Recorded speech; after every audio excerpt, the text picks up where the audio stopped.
Já si myslím, že letos vlastně v těch skalách jsme nebyli moc a že ty skály mu uvolňují hlavu, hlavně mysl.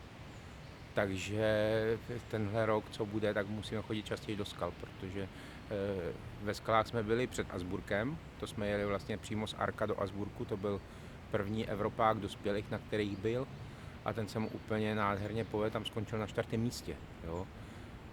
Přišel odpočinout ten z těch skal, prostě nevím, to je prostě takový můj názor, on možná řekne něco jiného, ale já si myslím, že on potřebuje ty skály hlavně na relax té hlavy. Pro něj priorita totálně závody a co se týče závodů a prostě bušit, ale za mě potřebuje to uvolnění i ty skály.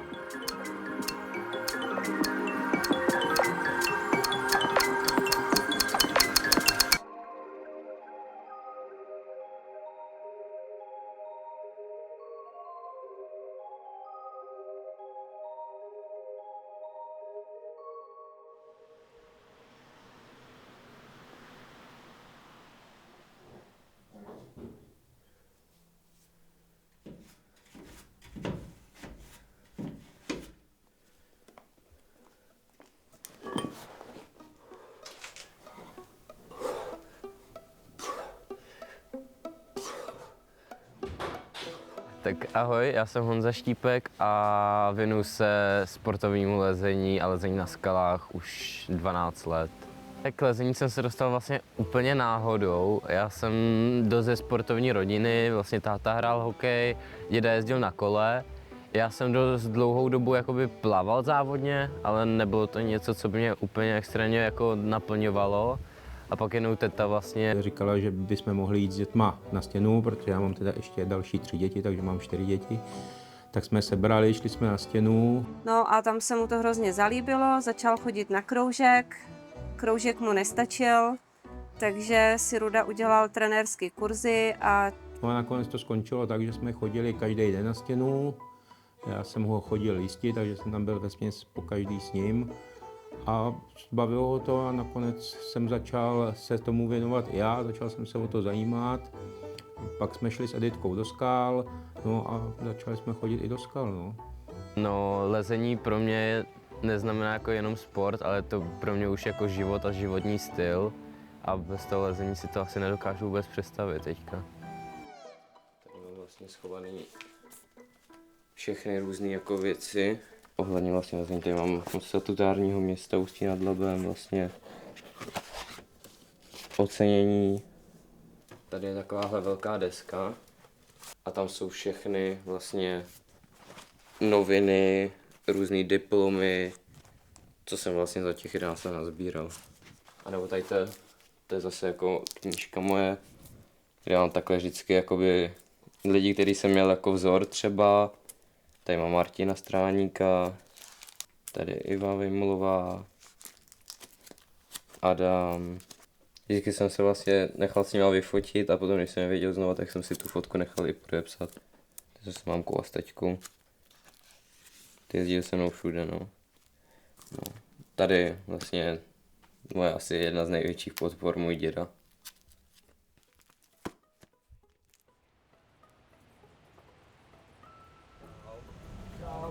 Ahoj. Tak jsme chodili spolu vlastně, kdykoliv bylo volno, tak po práci, aspoň na chvíli, tak jsme sem chodili hodně, no. Já si vzal vždycky hamaku, tu mám dneska taky. Roztáhnul hamaku a lezlo se. Občas mi vytáhl nějakou lehkou cestu. Jistil mě z vrchu, protože na prvního já na písku nelezu. Mě jistil z vrchu, dobíral, takže to bylo dobrý, no. Na skalách má vlastně jenom, dá se říct, jeden projekt, který chce dát, a to je v Arku, to je ten underground. A jinak on se řídí takovým heslem Hudyho, prostě jeden pokus a konec. Nacvičit to umí každý, takže on není takový ten nacvičovací typ, který by chtěl ty cesty nacvičovat. No. A ono vlastně vlezeš jako odsáď, takhle, pak nadlezeš ten druhej. Jen, že se to šlo 2 způsobem. Já když jsem byl menší, tak jsem to musel nějak jakoby u toho druhýho, že jsem takhle celý to oblejzal. Nikdy jsem ještě nás. Říkal poprvé, on se by tam odpadl. Já jsem vůbec jako nevěděl, že budu chtít v lezení závodit, spíš to bylo jako zábava, koníček. Dostal jsem se potom na skály právě do Tisí tady, kde jsem teďka, potom Labák a takhle různě. Začal jsem jezdit dost na skály, ty mě úplně do toho lezení jako dostali, že každý víkend jsme vlastně byli na skalách. A pak jsem jednou šel zkusit závody, to už se nepamatuju, kde ani bylo. A tam jsem skončil nějaký druhý, nebo možná jsem je i vyhrál a právě začal mě bavit i ty závody a tak nějak se v tom pokračovalo, rozvíjelo se to. No. A s Lukem to máme tak, že my se vlastně, já lezu 12 let a z toho 11 let, 10 let znám Lukyho. A jako nebejt Lukyho a Járy Šikuly, s kterým jsem ještě vyrůstal, tak si myslím, že bych ani nebyl tam, kde jsem teď, protože jsme se vždycky, když třeba Luky nám utek, tak my jsme se ho snažili dohnat a takhle jsme se furt střídali a právě hnali jsme se jako dopředu. S Honzou jsme kámoši už, říkám, nějakých, kolik to může být, třeba 8 let, fakt od prvního závodu se známe a vlastně taháme to všechno spolu. Takže jsme jako fakt nejlepší kámoši. Přejeme si každý, aby jsme se prostě dostali třeba do semi, do finále. Chceme být vždycky prostě spolu. Lezení je takový jako specifický sport v tom, že tam se vlastně nezávodí proti ostatním, ale všichni závodí proti té cestě nebo proti tomu boulderu. Ta cesta je, ten boulder je náš jako úhlavní nepřítel. Ne my dva.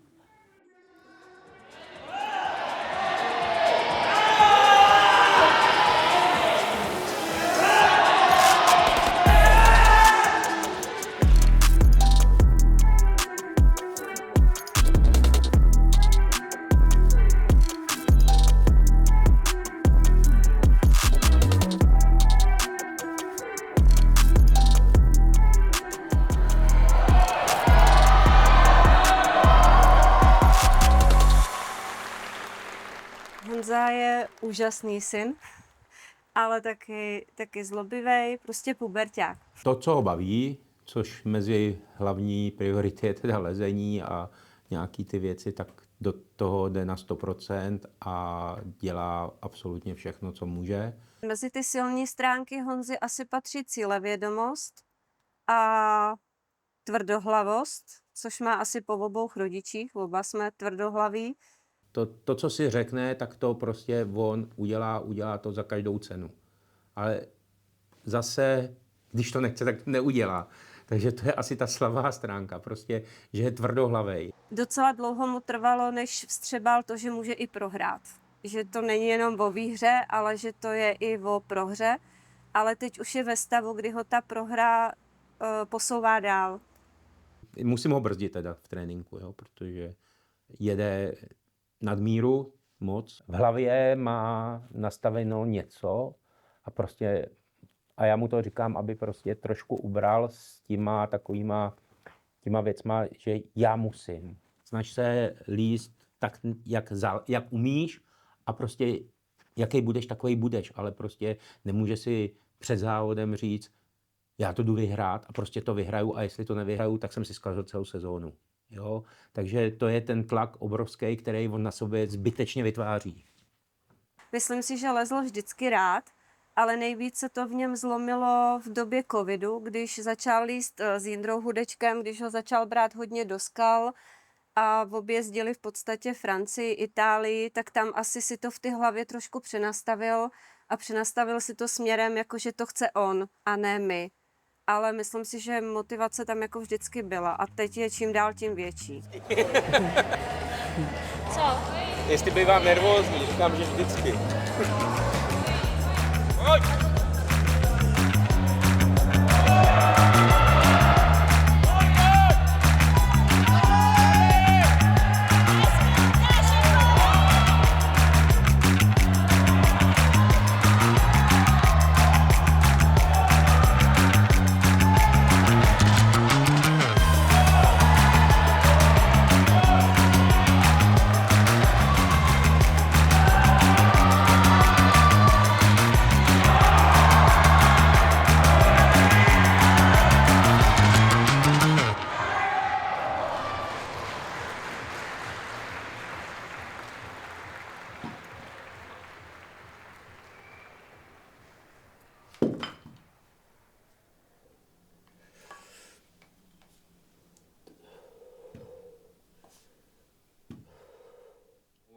Teď se nacházíme u mě doma, v mý takový jako mini posilovně, by se tomu dalo říct. Teďka si jdu udělat takový lehčí posilko vlastně na sílu stisku. Mám tady vlastně takhle široký stisk a pak úzký. Doma trénuju vlastně, dá se říct jako pořád, když mám něco právě jako na kampusu nebo takhle. Takže může to být třeba tak 2x týdně, něco takového. Záleží vlastně, co je zrovna jakoby za období, jestli mám jakoby silový tréninky to období, nebo tak, no, nebo jestli jsou závody nebo ne. Pro mě je to prostě jako život a je to věc prostě, která mě naplňuje, takže prostě mi přijde, že když to člověk má takhle a není to prostě jenom pro něj čistě ten sport, tak mi přijde, že ta motivace jako nikdy není problém. Jako znám dost lidí, kteří prostě třeba, když začnou prohrávat nebo tak něco, tak je to právě demotivuje a já to mám zase jakoby hodně naopak právě. Já když vlastně prohrávám, tak mě to ještě víc motivuje k tomu vlastně zjistit, co jsem dělal špatně, nebo co bych potřeboval zlepšit a tak. A snažím se to právě vylepšit, aby příště už se to vlastně nestalo.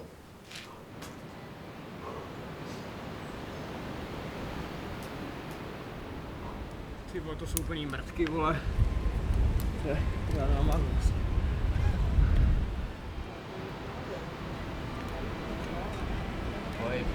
Pojď.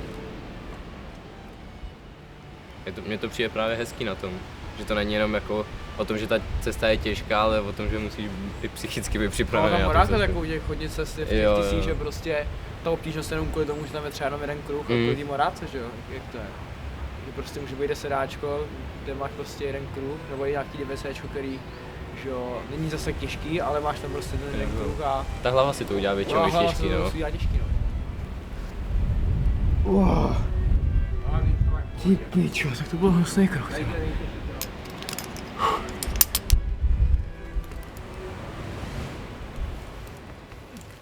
Nejstarší kluk hrál hokej a to jsem si říkal, jak to je drahý ten sport. Ale vlastně lezení díky tomu, když to chceš dělat vrcholově, tak nejde trénovat na jedné stěně. Musí se jezdit teda jak po skalách, tak vlastně po těch trénincích. V podstatě my nemáme žádný osobní život. Všechno, co je volno, nebo prostě to tak se točí kolem Honzy, kolem skal, kolem lezení, kolem tréninků. Tím, že v podstatě ty tréninky absolvuje nejenom v Čechách, ale různě po Evropě, takže ho musíme vozit. Ale taky je to prostě, úspěch, štěstí, radost. Pro mě to, že je v reprezentaci, asi nebylo důležitý. Pro mě bylo důležité ze začátku, aby Honza vystudoval a aby aby prostě, že já jsem spíš takovej ten studijní typ a i starší brácha jeho vlastně studuje práva, takže pro mě to spíš bylo, aby studoval. Ten sport mi moc neříká, já jsem spíš takový ten kavárenský typ. Pro mě to začalo být důležitý ve chvíli, kdy jsem poznala, že ten Honza to lezení dělá už jakoby pro sebe a že je to vlastně něco, co chce v životě dál rozvíjet, že to není jenom taková ta, jako já chci líst a budu líst a prostě teď mě budete vozit a tak, ale ve chvíli, kdy tak se to zlomilo i u mě a pochopila jsem, že v podstatě to lezení je jeho životní styl, jeho život, to, co ho baví a odsunuli jsme tak trochu stranou i tu školu. Jako pro mě je dost důležitý být v reprezentaci. Kdybych nebyl v reprezentaci, tak bych nemohl jezdit na světové poháry, evropské poháry a takhle. Je to takový ten první krok, vlastně, co člověk musí udělat k tomu, aby mohl závodit na mezinárodní scéně. Na reprezentační stěny nebo stěny, které jsou domluvené z reprezentací, jako je třeba jungle nebo hangár, tak máme vlastně vstupy zadarmo. Se můžete vlastně dostat do VSCM, což znamená vlastně podpora od reprezentace, vlastně dostat nějaký peníze, nějaký budget, z kterého si můžete kupovat nějaký prostě věci, lezečky, mágo a takovéhle věci. Máte to pak vlastně rozdělit třeba i na výživového poradce, prostě psychologa a takovéhle věci. Potom máme různé tréninky, jako, kde nám stavějí jakoby nový boudry, cesty, máme Physio Gym Cooper vlastně k pomoci a jako za to já vlastně se snažím odvíst co nejlepší výkon, což je jako jasný, plus ještě musíme doplňovat vlastně třeba Jarmila, Který jako není zase tak příjemný, vyplňuje tam vlastně tabulky nějaký, jaký máte trénink a všechno. Musíte se prostě přihlašovat na soustředění, máte vlastně nějakou reprezentační smlouvu, kterou musíte plnit. A je to prostě už nějaký závazek trošku, už to není úplně, že si jdete vlastně zalíst, ale že už musíte mít nějakou disciplínu a musíte něco plnit. Ale není to špatná cesta, víš, na to, Úplně nádherná, že to je v uvozovkách lehký No, číslo, jasný, no. tak je fakt těžká. Jako byla těžká docela. Já jsem zvědavý další, jak to vypadá. Těžké místo je kolem toho prvního, nadlíz vlastně ten první, no a pak už to je jenom takový, že se člověk nesmí bát, no. A nevím, kolik to může je 15 metrů odles, až nahoru, což je docela slušný, no. No jako ne, můžeme to zkusit. Chcem? Tak když tak to zapytlíme u toho druhýho, no. A vzal byste určitě hodiny, ty vole. Co? To si určitě vezmu na hodiny. No to já si vezmu víc myček i klidně. Já tam prostě co na iba voláky si vezmu. Co všechno? Celý můj bágos je tam může jezdit na sebe. Jo. Jako smyček Mohamedu.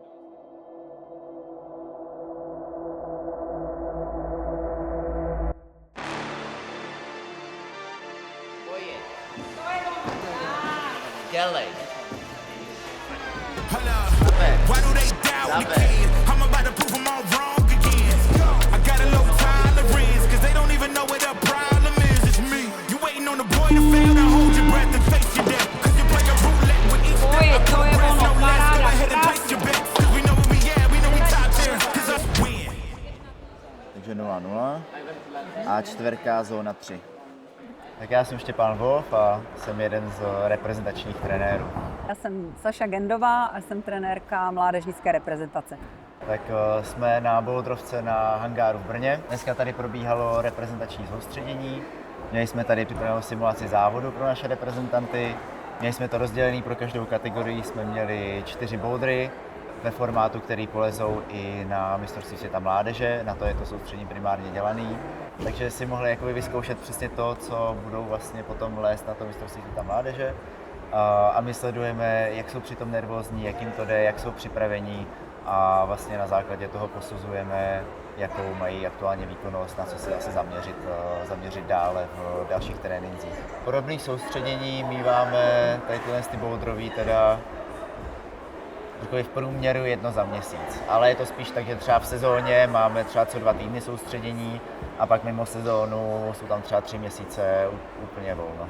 Daří se nám vlastně to organizovat takovým způsobem, že na každém tom soustředění, kde je i ten simulovaný závod, tak je přítomen i ten autor těch boulderů nebo cest, stavěč, což vlastně je velká výhoda, protože může popsat těm závodníkům, co vlastně tím, kterým boulderem zamýšlel a jakým způsobem ho měli správně přelézt, jakou měli zvolit metodu, aby to bylo co nejefektivnější. Jo? Takže to si myslím, že je vlastně ohromné plus, že tady mají toho člověka, který na tom závodě už jako vlastně není, že? Už to musí vymýšlet sami, takže tady mají tu nějakou pomocnou ruku v osobě toho stavěče, nejenom tedy trenéra, ale i toho, kdo vlastně vytváří ty cesty nebo ty bouldery. No. Tak vlastně, aby se člověk dostal do reprezentace, tak musí odlízt nominační závody, které byly tenhle rok 2 boulder, 2 obtížnost. Z toho se vlastně udělá celkový výsledky. A třeba v mý kategorii tak 5 nejlepších kluků jde vlastně do reprezentace. S tím, že samozřejmě musí ještě jakoby podepsat smlouvu, kde právě je to, že musíme dodržovat Jarmila a tyhle ty různé všechny věci. Můj trénink třeba teďka v přípravném období, tak mi prakticky jako zabere celý den, protože mám samozřejmě nějaké lezení, buď bouldery nebo lano. K tomu mám většinou cvičení nebo kampus Potom rád ráno i večer dělám fyzio vlastně, který mám připravený, protože mi to pomáhá se zase rozvinout jako v jiných směrech. A pak ještě většinou ten den si jdu zaběhat, takže já fakt celý den trávím tím tréninkem, takže je těžký říct, kolik hodin týdně.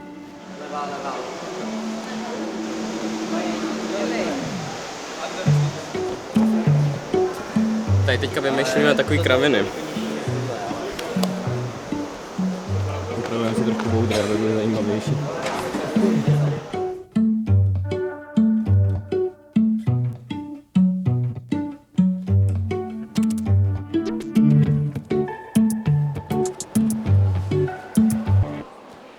Dost lidí mi říká, že bych si měl vybrat buď lano nebo boulder, protože samozřejmě je to lepší, když má člověk tu jednu disciplínu, který se věnuje na 100%. Já mám rád oboje stejně, každý má něco do sebe, no. Já bych chtěl zůstat vlastně ve obou disciplínách a budu se snažit to udržet a udělat pro to maximum. A od druhého kurva jako poje, Jo, je to takový, musíš se tam plácat, no, nepříjemně. A to pijete ty vole. Až nahoru, no.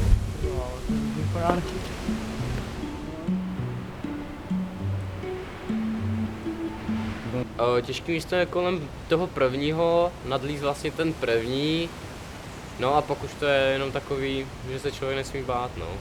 A nevím, kolik to už je 15 metrů, podles. Jako jdeš jenom s jednou preskou. Do té spáry vložit nějaký. To právě mám A to už jsme řešili minule, když jsem tam les. A dal co tam? No a našel jsem hodiny, metr před koncem. Tak lezu, no. Tak jo.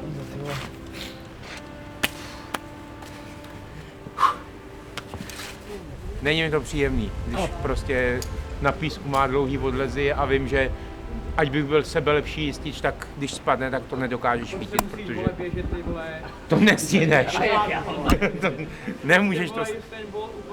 Nemůžeš to stihnout.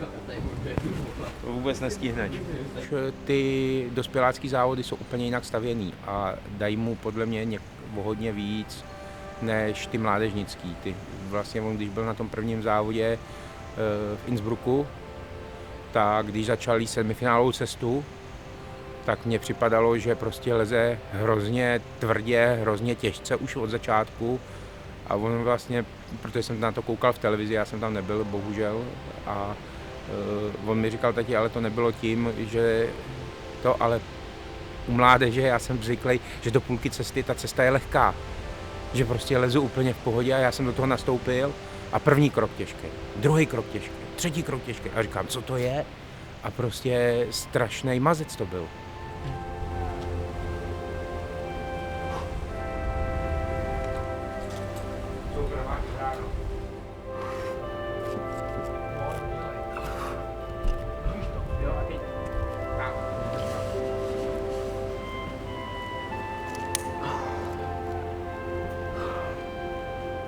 Tak vlastně nejvíc jako cena medaile nebo titul, co vlastně si já vážím nejvíc, tak určitě je moje první medaile vlastně, která byla bronzová, ale byla to prostě moje první medaile z evropských pohárů mládeže. Ta byla v Imstu hned první rok vlastně. A potom určitě všechny tři vlastně tituly mistra Evropy, který mám. A pro mě není úplně tak důležitý ten výsledek, jako to, jak já vlastně lezu. Když jsem schopný tam zalíst to moje maximum, co dokážu, tak já jsem s tím spokojený a většinou je to právě medaile. Minulý rok jsem měl třeba 5 zlatých medailí za sebou z evropských pohárů mládeže. Už tam někam hoď tu smyčku, Luky, radši.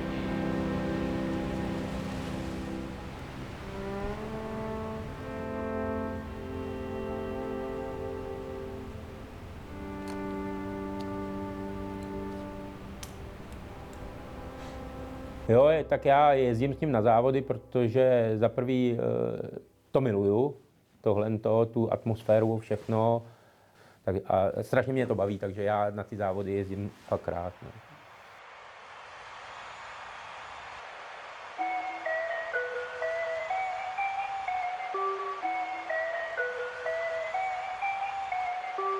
Frank Bannon. Let's go.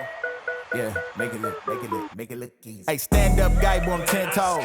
Big body pull up in a Range Rover. I can change the whole game when I say so. I pull up, shut it down, yeah, they know. Running this game ain't a thing for me. I never switched up, no change in me. The only thing changing this season, you go against me, then you know that you tweaking, okay? Cause baby, I'm him, I be on 10. Two-stepping in the party, I do not dance. Watch how I move, make it look easy. Counting up wins, that's part of the plan. Blackmail, taking up my haters a CC. I can't fail, all my victories will repeat. I'm knee deep, need a dub, best that you seek me. I'm too sick, yeah, I know I make it look easy.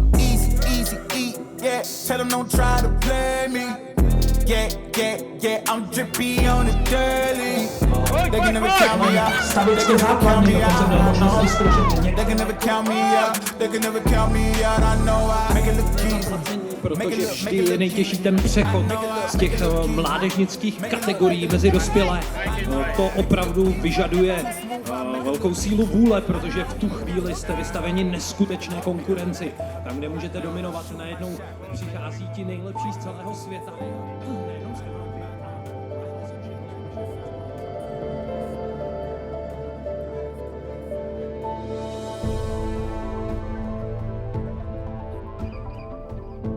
Já jsem se na to závodí mezi dospělýma těšil dost, ale tenhle rok jsem šel do toho s tím, že si to chci vlastně jenom zkusit. Tím pádem z toho zkoušení bylo v Innsbrucku semifinále hned na prvním vlastně svěťáku, z čehož mám jako extrémní radost do teďka, protože vidět vlastně, jak to celý funguje a ta atmosféra, jaká je na těch svěťákách, je fakt neuvěřitelný.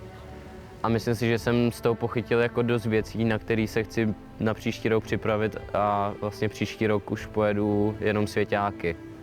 Takže jsem na to zvědavý, jak to půjde. Světový pohár v Praze na Letný. Já jsem se tam dost těšil, protože vím z minulého roku, že tam je fakt jako úžasná atmosféra a byly skvělý boudry. Něco úžasného líst vlastně první svěťák před českýma lidma a fanouškama a bylo to fakt něco jako líst s těma idolama, na který jsem se prostě díval 3 roky zpátky a vlastně to tak uběhlo rychle a konečně s těma můžu závodit a třeba jednoho dne tam budeme stát na tom pódiu spolu a řeknu si, že to stálo a vlastně, že jsem to dokázal, takže určitě to bylo něco motivačního a zase vyrostlo v mě nějaký semínko té motivace a všeho, do toho se posouvat dál. Akorát moje lezecký výkon tam úplně nestačil na to, abych se dostal do nějakého dalšího kola, protože už to bylo na konci sezóny a už jsem byl dost unavený ze závodu. Příští rok začíná svěťáková sezona v Číně, hned tam máme Boulder Lano. Týden na to se to přesouvá v Číně do dalšího města. Pak myslím, že hned týden další na to je Indie. Podívám se do nových zemí, jako je třeba Brazílie, kde bude úplně poprvé svěťák. Hned na to je další týden v Americe, v Salt Lake City, což je taky můj jeden ze snů tam závodit. A pak máme mistrovství světa dospělých, což je v Koreji, v Asii. Takže příští rok je hodně nabitej cestovně, takže si procestuju svět příští rok. Tenhle potlesk a pokřik letěl za Lukášem Okruluským. Na řadě je Honza Štípek. Jinak Honza Štípek, jak jsem si říkal, 16. v Číně, tam sám říkal, že se mu to tolik nevydařilo a já velice doufám, že právě tady dnes v Praze bude mít možnost si tu chuť spravit a ukázat co nejlepší výkon mezi těmi nejlepšími z celého světa. A to již ve svých 16 letech. Na řadě je Honza Štípek. Byly to těžký bouldry, byl to první svěťák jeho v bouldru, ještě na domácí půdě, takže jako pěkný to bylo, no. Ne podle jeho představ, já si myslím, že zalez dobře, ale měl tam na nějaký top, ale to je prostě sport, no. Prostě já si myslím, že ta podpora té rodiny, ať to nazývají kdekoliv, jakkoliv, že někdo je ambiciozní rodič anebo cokoliv jiného, tak si myslím, že dítě bez podpory rodiny, když nebude to i ty rodiče ambiciozní, aby prostě tomu dítěti pomáhali, tak nebude mít výkony. Prostě nedokáže to v dnešním sportu v jakýmkoliv prostě se prosadit, si myslím. Já jsem jako šťastný za to, jakou rodinu vlastně mám, protože ze začátku i se snažili jako se mnou líst, třeba lezla celá rodina, postupně vlastně zůstal, že leze jenom taťka už vlastně se mnou, protože jsem z nelezecké rodiny. Ta podpora je fakt veliká, jak právě že od taťky, od mamky, tak hlavně i od mýho vlastně staršího bráchy, který byl i se mnou vlastně, zaplatil si letenku a ubytování v Koreji na mé mistrovství světa mládeže minulý rok a byl tam vlastně se mnou. A jako jsem vlastně za tu rodinu, kterou mám, strašně vděčný, protože vím, že to se mnou třeba nebylo jako doskrát jako lehký a stejně prostě zůstali se mnou a jako podporovali mě, co to šlo. Moje cíle jako do budoucna, nevím, jestli tady úplně všechny řeknu, protože mám nějaký cíle, který fakt mám jenom pro sebe a držím si je pro sebe. Ale určitě bych chtěl nějaký krátkodobý cíl tenhle rok ještě vylízt 9A na skalách. Mám nějaký vyhlídlý, ale to si nechám pro sebe, jaká cesta to je. A určitě bych chtěl se dostat na olympiádu za 4 roky. Si neumí představit, že by se tam nedostal. Na olympiádu, no? Prostě to je taková představa, že tam chce kvůli dědům. Bohužel dědové už tady nejsou. No a tady mám moji největší podporu, kterou jsem asi kdy měl, a to byl můj děda, kterýho jsem měl strašně rád a vlastně naučil mě tu lásku k tomu mému sportu.